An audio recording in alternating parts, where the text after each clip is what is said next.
புன்னகை புரியும் தமிழ் மண்ணே, உன்னை விட்டு போதல் ஒன்றே எனக்கு வருத்தம். தருக்கர்கள் சிலரால் இன்று நீ தாழ்வுற்றிருப்பினும் எதிர்காலத்திலே ஆயிரம் ஆயிரம் இளம் காளையர்கள் உயிராக பேணுபவர் வருவர், உன் உயர்வை உயர்த்துவர். இதுவே எனது நிரந்தர ஆசி.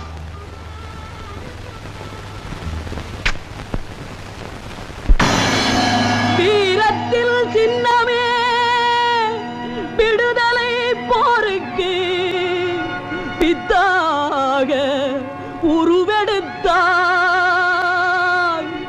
நேரு போல் தமிழர் தன் மானம் காக்கவே விலையாக உயிர் கொடுத்தாய்.